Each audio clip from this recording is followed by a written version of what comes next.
Throws. To throw the opponent, hold the joystick towards or away and then press Fierce Punch. Some characters can also throw with the strong, forward, or roundhouse buttons. Let's get this straight, throws are really good in ST. They have pretty good range, they do good damage, and they can be very hard to avoid sometimes, even when you know they're coming. The good news is that you can soften a throw to reduce the damage you would take by half. To soften a throw, you must execute your own throw within 13 frames of you getting thrown. That means that within 13/60ths of a second after you get thrown, you must hold left or right on the joystick or D-pad, and then press strong, fierce, forward, or roundhouse. There's a couple of things you can't soften. You can't soften the damage from special throws, such as Zangief's Pile Drive or T-Hawk's Cyclone, or Vega's off-the-wall throw. You also cannot soften holds, such as Dulcime's Noogie or Blanca's Bite. You can wiggle the joystick and press the buttons rapidly to get out of these holds quicker, though. Before I move on, I just want to emphasize again that throws are a very big part of this game, because they can be so hard to get out of. Let's look at these really dangerous examples. Here you can see Zangief doing stand short into his spinning pile drive. And here you can see Balrog doing his headbutt over and over to Bison. These are both very difficult situations to get out of. Picking secret characters.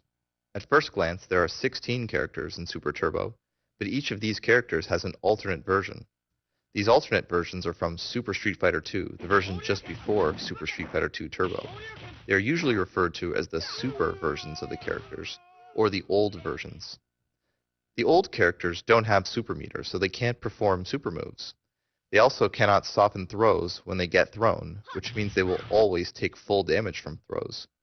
In exchange for these drawbacks, the old characters have minor advantages such as slightly faster movement or moves. Most old characters aren't worth bothering with, though. The best old character, and one of the best characters in the entire game, is Old Sagat. Another honorable mention is Old Ken. To pick Old Sagat, move the character selection box to Sagat, then press the jab button. Immediately after that, input the command up, down, up on the joystick, then press jab again. If you forget that code, you can just violently wiggle the stick up and down a lot and then press jab, and that should work too. You'll hear Tiger if you did it right. To pick Old Ken, move the character selection box to Ken, then press the jab button. Immediately after that, input left, right on the joystick, and then press jab again.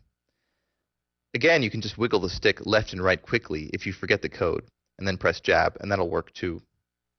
Also, if you press jab and short at the same time at the end of the code instead of just jab, you'll get a very slightly different color costume. For example, Ken's gi will be slightly pink instead of red.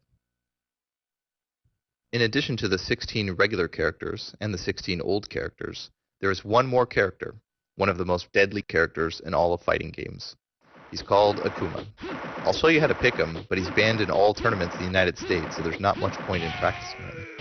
But anyway, if you want to play him, here's how to pick him. First, move the character selection box to Ryu, and then wait 3 seconds. Then move the box to T-Hawk, and wait another 3 seconds.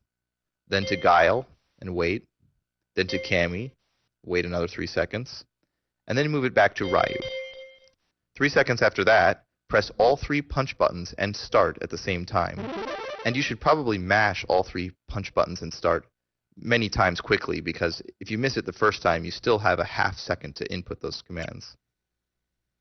Okay, that's it for the beginner section of the tutorial.